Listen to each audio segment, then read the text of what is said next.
हुआ था।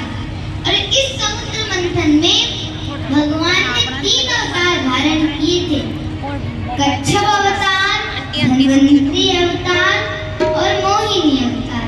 ये 3 अवतार ठाकुर जी ने धारण किए थे। देवता दैत्यों को परास्त करते हैं, पर उनके गुरु शुक्राचार्य जी उन्हें संजीवनी विद्या से पुनः जीवित कर देते हैं। तब सब देवताओं ने जाकर भगवान से प्रार्थना की कि हे नाथ, हम असुरों को परास्त करते हैं, पर उनके गुरु शुक्राचार्य जी उन्हें संजीवनी विद्या से पुनः जीवित कर देते हैं। हमारे लिए भी कोई उपाय बताइए। तब ठाकुर जी कहते हैं, अमृत का पान करो और ये अमृत समुद्र मंथन से निकलेगा। और ये समुद्र मंथन ना ही अकेले आपके लिए संभव है और ना ही अकेले दैत्यों के लिए, इसलिए दोनों मिलकर के समुद्र मंथन करो। तो सभी देवता राजा बलि के पास गए और ठाकुर जी की कही सारी बात बताई और कहा कि समुद्र मंथन से अमृत निकलेगा।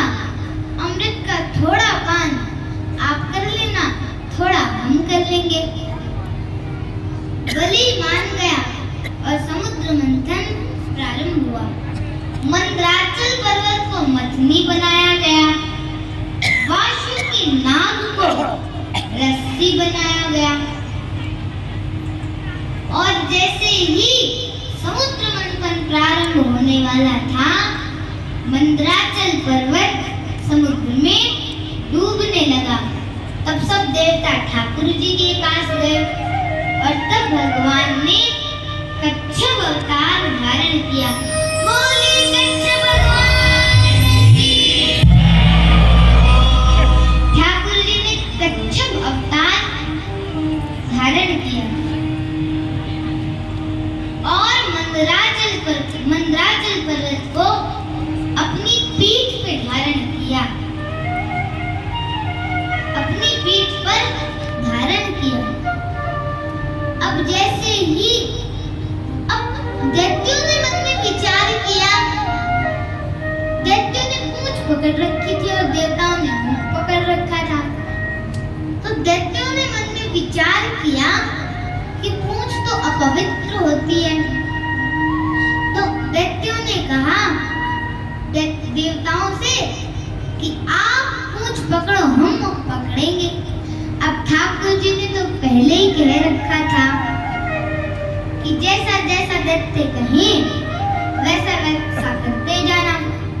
देवताओं ने पूंछ पकड़ ली, दैत्यों ने मुख पकड़ लिया। अब जैसे ही समुद्र मंथन प्रारंभ होने वाला था, वासुकी नाग ने अपने मुख से अग्नि फेंकी और वो मुख किसकी तरफ था? दैत्यों की तरफ। तो सारे के सारे दैत्य काले पड़ गए। ये जो टीवी सीरियल में दिखाते हैं ना, काले काले दैत्य, इसका कारण यही है। नहीं, पहले दैत्य गोरे थे।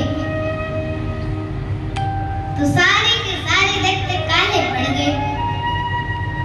अब समुद्र मंथन प्रारंभ हुआ। सबसे पहले रत्न के रूप में और कोई नहीं, साक्षात हलाहल विष उत्पन्न हुआ। और उस विष का इतना प्रभाव था, उस विष के धुएं मात्र से ही देवी पशु पक्षी भी अपने प्राण त्यागने लगे। सब देवता ठाकुर जी के पास गए, भगवान शंकर के पास गए, महादेव से जाके प्रार्थना की कि हे प्रभु, अब आप ही इस विष को धारण कीजिए। अब हमारे महादेव इतने आशुतोष हैं कि इस बात पर भी रीझ गए कि विष पी लो। अब किसी और देवता से जाके कहो विष पी लो, पी लेगा? नहीं पिएगा। पर हमारे महादेव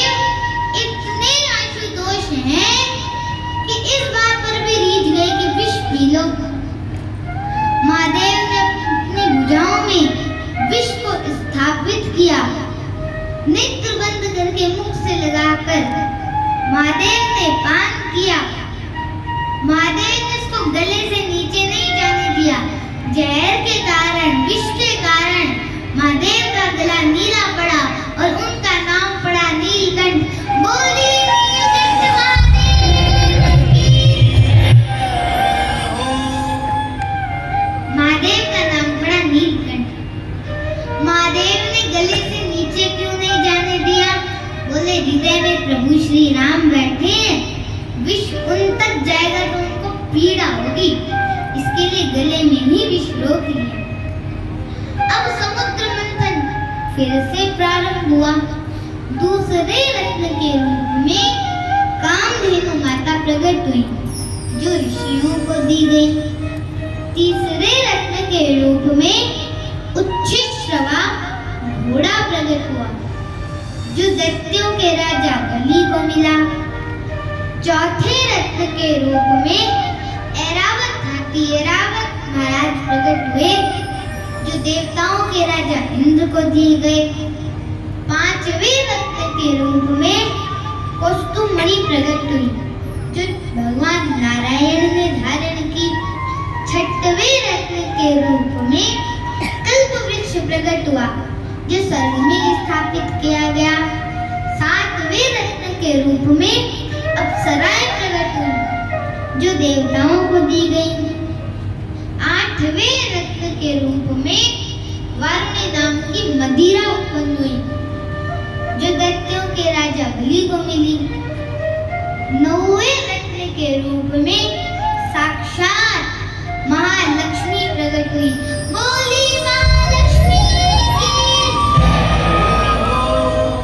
महालक्ष्मी प्रकट हुई जिनका विवाह भगवान नारायण के संग में हुआ।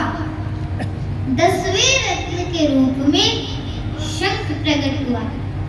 ऐसे करते करते 14 रत्न प्रकट हुए और सबसे अंत में अपने हाथ में कड़े पहने, पैरों में कड़े पहने, अपने हाथों में अमृत का कलश लिए श्री धन्वंतरी भगवान प्रकट हो गए। बोली धन्वंतरी जी महाराज की। धन्वंतरी जी महाराज प्रकट हो गए। जैसे ही दैत्यों ने अमृत को देखा तभी दैत्य अमृत कलश छीन के भाग गए। सब देवता दौड़े दौड़े ठाकुर जी के पास गए। बोले प्रभु ये तो हमारे संग अन्याय हुआ, दोनों को अमृत पीने की बात थी, दैत्य तो अकेले ही अमृत पिए जा रहे हैं। ठाकुर जी बोले चिंता मत करो, अभी तक अमृत में से एक बूंद भी खाली नहीं हुई। क्यों? बोले सब दैत्य आपस में लड़ झगड़ रहे हैं कि पहले अमृत कौन पिए। मैं कुछ समाधान करता हूँ। सोई ठाकुर जी ने मोहिनी रूप धारण किया। हमारे ब्रज में कहते हैं कि श्याम लला तुम होते लली तो गरे कट जाते करोड़न के। बोले लाला तुम्हारी बड़ी कृपा की जो तुम लाला बन के आए हो। कहीं लाली बन के आते ना तो हम सब दर्शन करने थोड़ी ना जाते, प्राण त्यागने जाते प्यारी जी के, प्राण ही त्याग आते।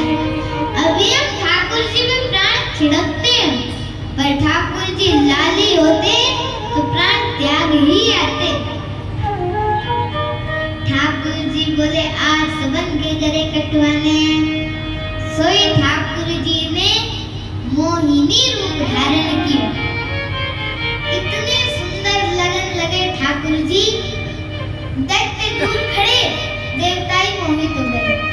हे देवी आप कितनी सुंदर हैं, आपका नाम क्या है, आप कहाँ से आई हैं? ठाकुर जी बोले अरे मैं हूँ मोहिनी रूप धारण किए हुए। ठाकुर जी बोले दैत्य तो दूर खड़े, देवताई मोहित हुए जा रहे हैं। ब्रह्मा जी भी पीछे पीछे चल रहे हैं, इंद्र भी पीछे पीछे चल रहे हैं, चंद्रमा भी पीछे पीछे चल रहे हैं, शिव जी भी पीछे पीछे चल रहे हैं, वरुण भी पीछे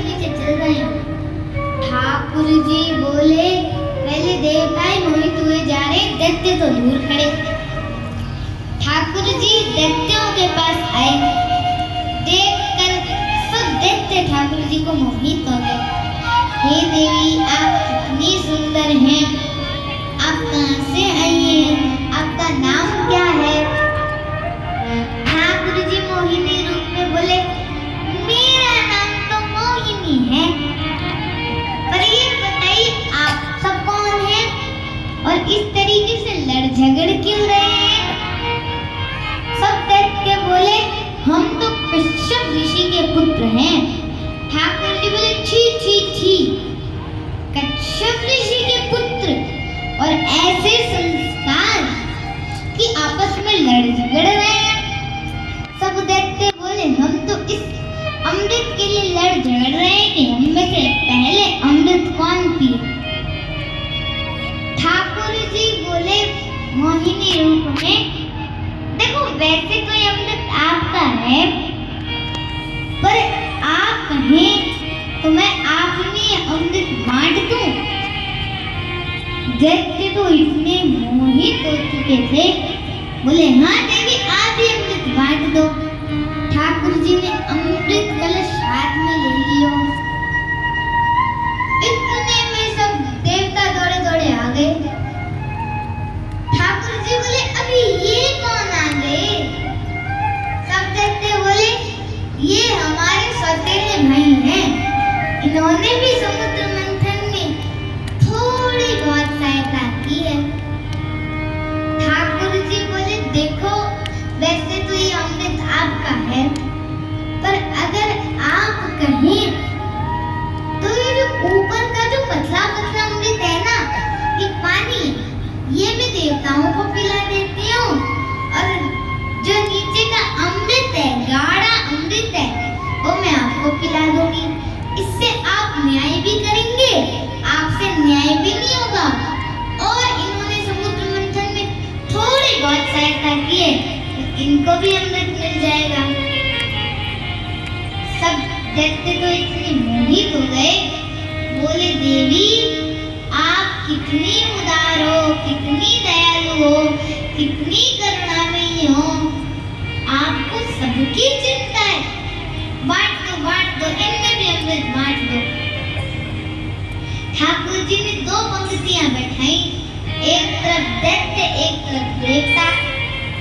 अब ठाकुर जी जब देवताओं को अमृत पिलाते तो अमृत पिला देते, और जो दैत्यों को पिलाते तो ठाकुर जी कलश बदल देते और उनको मदिरा का पान कराते। तब एक दैत्य था, उसका नाम था स्वरभानु। उसने मन में विचार किया, उसको संशय हुआ कि कोई और है, और तब वो देवता का रूप धारण करके देवताओं की पंक्ति में बैठ गया, और बैठा भी कहाँ, सूर्य और चंद्रमा के बीच में बैठा।